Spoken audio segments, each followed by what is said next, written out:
المقفولة، حكاية الأبيض والأحمر، أهلي وزمالك. مساء الخير يا حبايبي.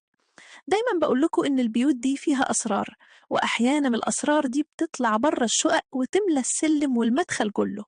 والنهاردة هحكي لكم قصة فيها نار التعصب الكروي اللي ممكن يحلق أحلى جيرة. في عمارتنا في الدور الثالث ساكن الأستاذ مدحت، راجل طيب وهادي، موظف محترم، بس زملكاوي متعصب لدرجة إن الدم الأبيض بيجري في عروقه.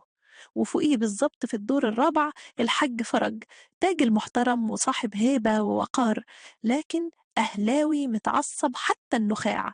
الدم الأحمر بيغلي فيه لما يسمع سيرة الأهلي. الراجلين دول كانوا اخوات 10 سنين كاملة، يزوروا بعض، يقعدوا بالليل يتسامروا، يضحكوا، يحكوا هموم الدنيا ويشربوا القهوة سوا، لحد ما جه موعد القمة. وهنا حصل اللي حصل. قبل الماتش بأيام التوتر بدأ يطلع زي الدخان. الحاج فرج طلع على السطح وعلق علم أهلي ضخم يهز في الهوا زي الراية. مدحت مستحملش، جري اشترى علم زمالك أكبر منه بمراحل وعلقه في البلكونة قصاده بالظبط.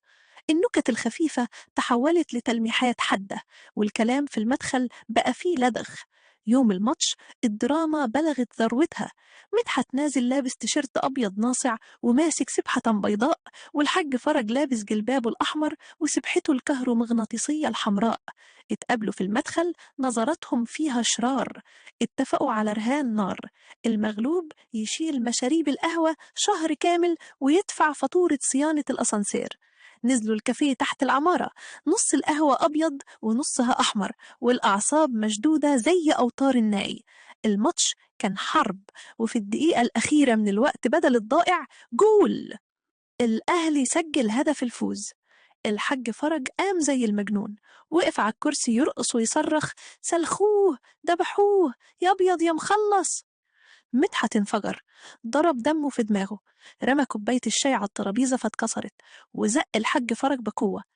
الخناقة انفجرت قدام الجيران والبواب، صراخ ودفع واتهامات. مدحت: فريقكم محظوظ وما بيسيبش الشماعات الخايبة.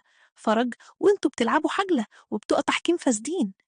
انتهت الليلة ببوابات اتزرعت بقوة، وقطيعة جليدية غطت العمارة كلها. الموضوع دخل البيوت. مرات مدحت منعت بنته هند تذاكر مع ندى بنت الحاج فرج، والحاج رمى وصل الصيانة من تحت الباب وقال بغضب: مش هتعامل مع متعصبين زيكم. الجيرة اللي اتغرست في سنين اتهدت في 90 دقيقة بس. مرت أيام والجو تقيل، لحد ما جت الساعة التالتة فجرا في ليلة ظلمة حالكة. فجأة صرخت لوحة الكهرباء الرئيسية في المدخل بشرار أزرق مرعب، وطلع دخان أسود كثيف يكتم النفس، وريحة حريق ملت السلم كله. الأستاذ مدحت فتح الباب وهو بيكح وقلبه بيضرب، وفي نفس اللحظة خرج الحاج فرج ماسك كشاف. في ثانية واحدة التعصب طار، الاتنين افتكروا العيال والشقق والناس اللي فوق. مدحت صرخ بصوت راجل: يا حاج فرج، هات الطفاية وانقل ورايا بسرعة، لازم نقفل محبس الغاز. فرج ما ترددش ثانية، جري جاب طفاية الحريق. وسط الدخان الكثيف والنار اللي بتاكل في الأسلاك، الاتنين اتعاونوا ببسالة.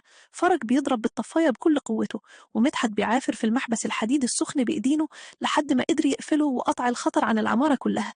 النار انطفت والدنيا هديت. قعدوا الاتنين على أول درجة في السلم، وشوشهم وهدومهم سودة من الهباب، لكن قلوبهم بقت بيضة نصعة. الحاج فرج طلع إزازة مية من جيبه، مد إيده لمدحت وقال بصوت مرتعش: اشرب يا مدحت، يقطع الكورة وسنينها، كنت هتروح مني يا راجل. مدحت شرب وقال بدموع في عينيه: أنا آسف يا حاج، التعصب أعمى قلبي، لولا وقفتك معايا كانت البيوت راحت. فرج طبطب على كتفه وقال: مفيش أسف بين الإخوات، الكرة تروح وتيجي، إنما الجار هو اللي بيشيل في الضيقة. وفي نفس الليلة هند وندى رتبوا جلسة صلح هادية في المدخل. قعدوا كلهم وبكوا وضحكوا وتصافوا، واتفقوا على قاعدة ذهبية: كل واحد يشجع فريقه بحماسه، بس جوه شقته، ولما الماتش يخلص ننزل نكون جيران واخوات، نحتفل أو نحزن سوا، لأن الأهلي والزمالك أندية بتكسب وتخسر، لكن الجار السند لو خسرته ما بيتعوضش أبدا. وفي النهاية يا حبايبي، الرياضة متعة وتنافس شريف، مش سبب للفرقة والخصومة.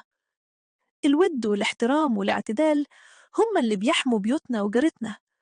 دي كانت حكاية النهاردة من حكايات أمال. سؤال الحلقة: إيه رأيكم إزاي نشجع من غير تعصب؟ إزاي نحافظ على نفسنا وأحبابنا وأصحابنا وما نخسرش بعض عشان ماتش كورة؟ مستنية مشاركتكم. أشوفكم على خير في حكاية جديدة وحكايات أمال.